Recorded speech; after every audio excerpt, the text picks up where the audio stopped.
Excuse me po. Yes po. Ay madam, may di-deliver lang po ako. Shopee po, parcel po. Parcel? Apa. Teka lang. Parang wala naman akong order, kuya. Hindi naman po ito sa inyo, ma'am. Hindi po sa Ay, inyo. hindi po sa akin. Kanino po yan? Kay Ma'am Mirna po ito. Kay Mirna? Opo, pinapaiwan po kasi dito eh. Bayad na po ba? Hindi pa po ito bayad, ma'am. Wala po kasi sila sa bahay. Sabi po niya, dito ko na lang daw po iwan yung parcel. Bali, yung order po niya nagkakahalaga po na 750. Abunuhin nyo na 750? lang po muna. Ito po yung parcel Ano niya. po ba to? May laman ba to? Hindi ko po alam kung ano yan, ma'am eh. Parang wala namang laman. 750 to? Opo, ma'am. 750 po yan. Ano naman ito, kuya? Hindi ko po alam, ma'am, kung ano po yung laman ng order niya eh. Parang wala namang laman. May laman po siguro yan, ma'am. Manipis lang Hindi pa siya talaga. bayad. Opo, hindi pa po yan bayad. Paki-abono na lang daw po muna, sabi niya. Wala naman kasing hinabilin sa akin si Aling Mirna na may darating siyang parcel ngayon. Kasi madalas naman kapag may order yun, sinasabihan naman niya ako agad na may darating siyang order. Ngayon, wala naman siyang sinabi. Galing lang siya kanina dito, bumili pa siya. Baka nakalimutan lang po niya sabihin sa inyo, ma'am. Bukas pa daw po kasi uwi nila, ma'am eh. Hindi po ako pwedeng mag-abono kung wala pong pasabi nung may-ari nito. Siguro po kuya, ibalik nyo na lang po yan. O kaya kung gusto nyo, hintayin nyo na lang po siyang dumating bukas. Kasi hindi ko po pwedeng abonohin yan.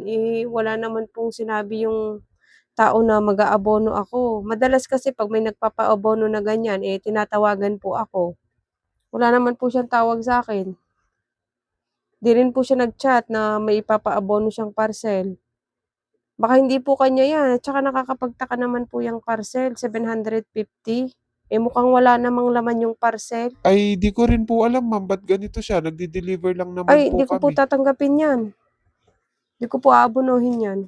Paano po kaya to, ma'am? Anong gagawin ko sa parcel niyo? Cancel nyo na lang po yung order na yan kung hindi po siya pwedeng kasi hindi ko naman pwedeng i-receive yan kung wala naman po sinabi yung may-ari.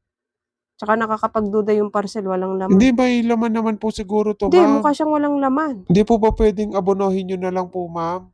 Balik nyo na lang po yan, balik nyo na lang. Kung gusto nyo, balikan nyo siya bukas. Pero hindi ko abonohin yung parcel na yan. Sige na, ma'am. Pa-receive na lang po para hindi ko na po ibabalik. Last na lang po Balik kasi nyo to na lang po. Sige po, ma'am. Di ko naman po kayo mapipilit kung Sige ayaw nyo po. po abonohin. A few moments later. Paibe, Ay, ate, may ano po dumating yan? ba akong parcel kanina dito sa tindahan mo? May parcel po kayo?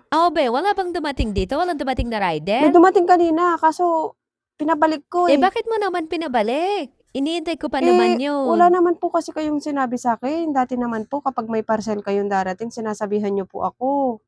Nakalimutan ko lang kasi magsabi Kasi nung kanina nung kinuha ko yung parcel, parang walang laman. 750 daw yun. Mukhang walang laman yung parcel. Kaya sabi ko dun sa rider, ibalik na lang. Ano ba naman yan, be? Bakit mo naman pinabalik? Gagamitin ko pa naman yun. Kailangan ko yun eh. Hindi ko naman po alam na may order kayo.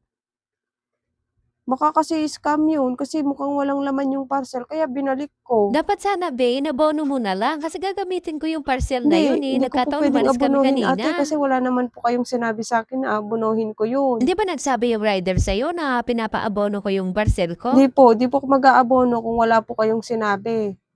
Tsaka nakakapagtaka yung parcel mukhang walang laman. Paano ko tatanggapin? Baka kung tinanggap ko yun tapos walang laman, ako pa masisi. Hindi naman, de. Pero importante kasi yung laman ng parcel na yun. Mukha lang siyang walang laman pero kailangan ko yun, be. Dapat Ay hindi ate, mo binalik, pasensya na inabono po mo na kung lang. hindi ko po tinanggap yung parcel nyo. Pinabalik ko pa naman sa rider. Babalik naman po siguro bukas yun. Ay, hindi na babalik yun. Pangatlong attempt na yun eh. Nung nakaraan kasi hindi rin ako Ay, nabutan sa ganun po ba? bahay. Kailangan ko pa naman yun.